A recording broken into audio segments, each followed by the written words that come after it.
The Odyssey tells the story of a hero named Odysseus. He fought in the Trojan War and wanted to return home to Ithaca. His journey was long and full of challenges. Odysseus was a brave and smart man, but the gods had many tests for him. After 10 years of war, he faced many more years trying to get home. His wife, Penelope, and son, Telemachus, waited for him. This epic adventure is full of excitement and danger. Odysseus and his men set sail to return home, but the sea god, Poseidon, was angry with him. Poseidon sent storms to push Odysseus off course. The journey was hard, and many of Odysseus's men were lost. They visited many strange places and met different creatures. One of the first places they reached was the land of the Lotus Eaters. There, the people ate a plant that made them forget everything.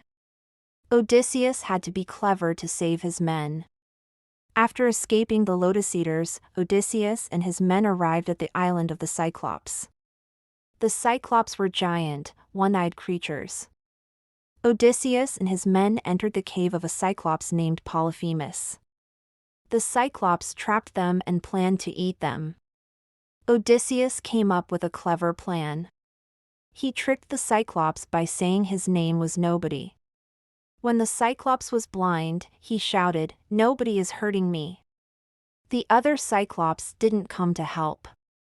Odysseus and his men escaped the Cyclops by hiding under the sheep. As the Cyclops let the sheep out of the cave, Odysseus and his men safely escaped. But before leaving, Odysseus made a mistake. He told the Cyclops his real name. This angered the Cyclops, who called on his father, Poseidon, to punish Odysseus. From that moment, Poseidon made Odysseus's journey even harder. The sea god sent storms and more obstacles to stop him from returning home. The next stop on Odysseus's journey was the island of Aeolus, the god of the winds. Aeolus gave Odysseus a bag full of winds to help him sail home. But Odysseus's men thought the bag had treasure inside. They opened it, and the winds blew the ship far away from Ithaca. Odysseus was heartbroken. He was so close to home, but now he had to start again. His men felt sorry for their mistake, but the journey continued. Odysseus and his men then reached the island of Circe, a powerful witch. Circe used magic to turn Odysseus's men into pigs. Odysseus went to rescue them, but he needed help. Hermes, the messenger god, gave Odysseus a special herb to protect him from Circe's magic. When Odysseus confronted Circe, she was surprised he wasn't affected by her magic. They made peace, and she helped him on his journey. Odysseus stayed on her island for a year before continuing. After leaving Circe's island, Odysseus had to sail past the Sirens. The Sirens were dangerous creatures that sang beautiful songs to lure sailors to their death. Odysseus wanted to hear their song but knew it was dangerous. He told his men to put wax in their ears so they wouldn't hear the song. Odysseus tied himself to the ship's mast so he couldn't follow the Sirens. As they sailed by, Odysseus heard the song but was safely tied up. Odysseus's next challenge was passing between two dangers, Scylla, a six-headed monster, and Charybdis, a giant whirlpool. He had to choose which danger to face. Odysseus decided to sail closer to Scylla because it was less risky than the whirlpool. As they passed, Scylla grabbed 6 of his men with her heads and ate them. It was a sad and terrible moment, but Odysseus and the rest of his men survived and continued their journey. Odysseus and his men finally reached the island of the sun god, Helios. They were told not to touch Helios's sacred cows, but the men were hungry and disobeyed. They killed and ate some of the cows. Helios was furious and asked Zeus, the king of the gods, to punish them. Zeus sent a storm that destroyed Odysseus's ship. All of his men drowned, and Odysseus was left alone. He drifted at sea until he reached the island of Ogygia. On the island of Ogygia, Odysseus was held captive by the nymph Calypso. She loved him and wanted him to stay with her forever. For 7 years, Odysseus stayed on her island, but he longed to return home to Ithaca and his family.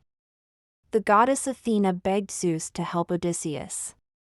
Finally, Zeus sent Hermes to tell Calypso to let him go. Calypso was sad, but she obeyed. She helped Odysseus build a raft so he could continue his journey. Odysseus sailed away from Ogygia, but Poseidon sent another storm to destroy his raft. Odysseus struggled in the sea, but a sea goddess named Ino helped him. She gave him a magic scarf that kept him safe in the water. Odysseus finally reached the land of the Phaeacians. They were kind and welcomed him. Odysseus told them his story, and they decided to help him. The Phaeacians gave him a ship and sailed him back to Ithaca at last. After many years, Odysseus finally arrived in Ithaca. But his troubles were not over yet. Many men, called suitors, had come to his home, hoping to marry his wife, Penelope. They thought Odysseus was dead. Penelope didn't want to marry any of them, but they stayed in her house and ate her food. Odysseus returned in disguise to see what was happening. He met his son, Telemachus, and together they made a plan to defeat the suitors. Penelope had been clever while Odysseus was gone. To delay the suitors, she promised to marry one of them when she finished weaving a burial shroud. But every night, she secretly unwove her work so it was never finished. Odysseus was proud of her cleverness. He decided it was time to reveal himself. With the help of Telemachus, he entered his home disguised as a beggar. None of the suitors recognized him, and they treated him badly. Penelope announced a contest to choose her new husband. She said she would marry the man who could string Odysseus's great bow and shoot an arrow through 12 axe heads. None of the suitors could do it. Then, the beggar, Odysseus in disguise, asked to try. The suitors laughed at him, but Penelope allowed it. To everyone's surprise, Odysseus easily strung the bow and shot the arrow perfectly through the axes. The suitors were shocked. After winning the contest, Odysseus revealed his true identity. The suitors were terrified. Odysseus, with the help of Telemachus, fought the suitors and killed them all. It was a fierce battle, but Odysseus was strong and brave.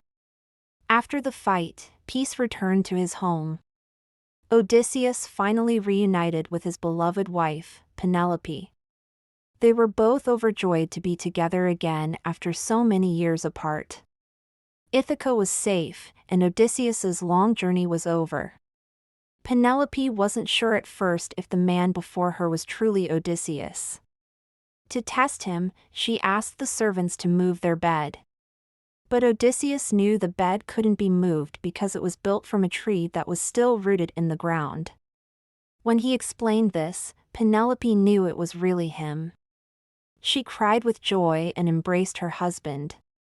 They had both waited for so long, and now they were finally together again. Odysseus was happy to be home, but there was still one last task to complete. He had to make peace with the families of the suitors he had killed. With the help of Athena, Odysseus met the angry families and made peace with them. He promised to be a good and fair king. The gods were pleased, and Ithaca became a peaceful and prosperous land once again. Odysseus had completed his long and difficult journey at last. As Odysseus continued his journey, he encountered countless dangers that tested his strength, intelligence, and will. Each challenge seemed more difficult than the last, but Odysseus never gave up. He faced terrifying monsters, like the Cyclops, and navigated deadly seas. Along the way, he also dealt with temptation and the wrath of the gods. Despite all these obstacles, Odysseus remained focused on his goal, returning to his beloved home and family. His courage and wisdom helped him survive each test, bringing him closer to the end of his epic journey. The lessons of Odysseus's journey are timeless. His courage and determination in the face of overwhelming odds teach us the importance of perseverance. He showed that even when the path is filled with difficulties, staying focused on our goals can help us overcome anything. Odysseus also demonstrated the power of intelligence and strategy, often outwitting enemies instead of fighting them.